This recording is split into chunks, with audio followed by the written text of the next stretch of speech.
Good morning, everyone. Today we are going to be looking at some lessons from Isaiah chapter 36. Now, as we looked at yesterday morning, as we read the chapter, we have here a narrative that takes place that deals with the time of King Hezekiah and how that Sennacherib, the king of Assyria, has made his long, deep trek into Judah. And with that particular trek, he is going to have taken a number of the fortified cities of Judah. And so he now has a very deep footprint into the region of Judah.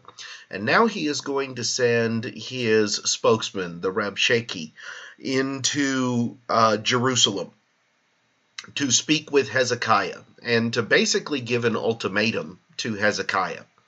And so as we look at chapter 36, there's a number of different routes that we could take in bringing the lessons from this particular chapter. But I want to notice some of the tactics that the Rab Sheikh uses when it comes to his approach to the people of God in the days of King Hezekiah. And remember, King Hezekiah is a good king. He's not a perfect king by any stretch of the imagination, but he is a king that fears God, and he is a king that tries to do what is right.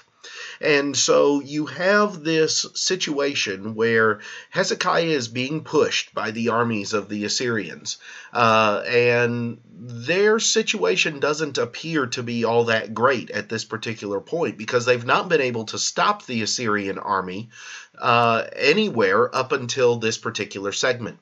So when the Rab Sheikh comes to the city of Jerusalem, we read beginning in verse number 4, he says, "Say now to Hezekiah, thus says the great king, the king of Assyria, what confidence is this in which you trust?"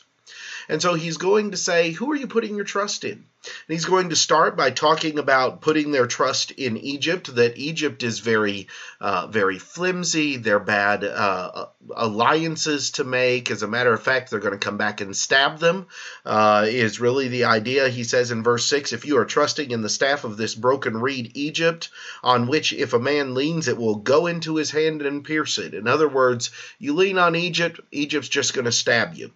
They're not trustworthy. They're not strong enough to help you. And then he turns on him in verse number 7 and says, "But if you say to me, we trust in the Lord our God, is it not he whose high places and whose altars Hezekiah has taken away and said to Judah and Jerusalem, you shall worship before this altar?"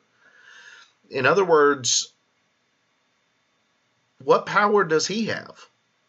All of these things that have happened, we trust in the Lord our God.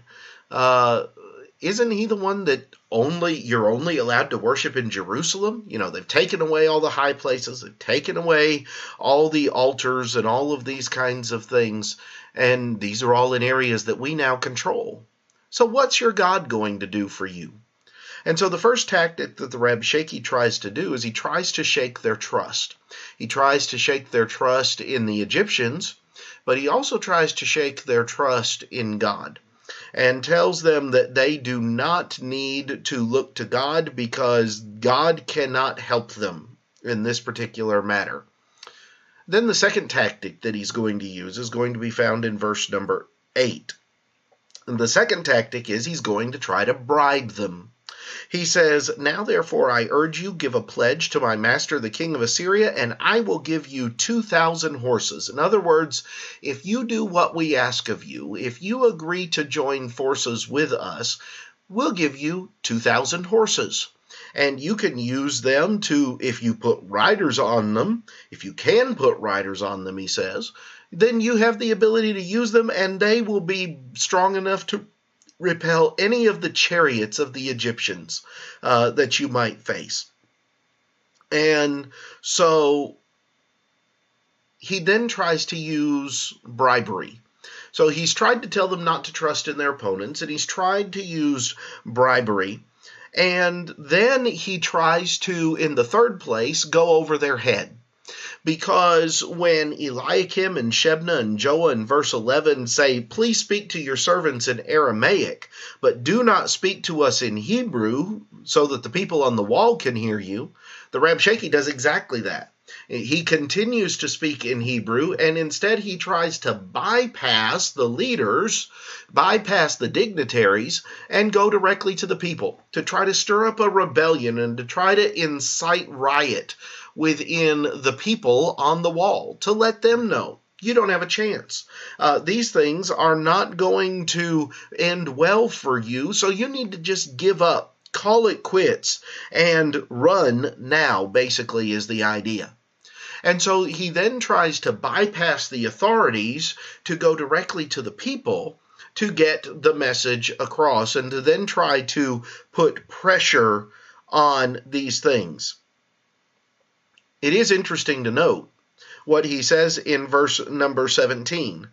Or verse number 16 beginning. He says, "Do not listen to Hezekiah, for thus says the king of Assyria, make peace with me by a present and come out to me, and every one of you eat from his own vine, and every one from his own fig tree, and every one of you drink the waters of his own cistern, until I come and take you away to a land like your own land, a land of grain and new wine, a land of bread and vineyards."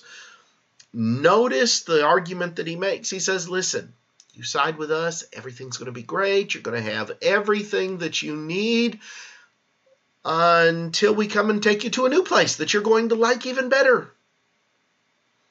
Which is exactly what they've done with the northern kingdom of Israel. He's already telling them, I'm going to take you someplace better than this.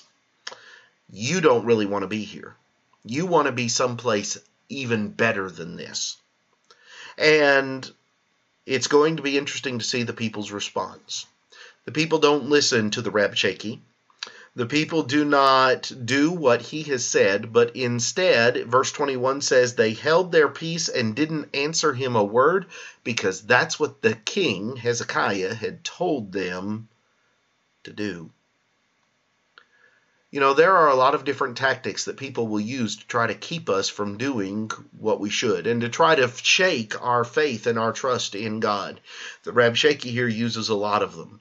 He is going to taunt them with the weakness of their allies, God and Egypt, as they see them.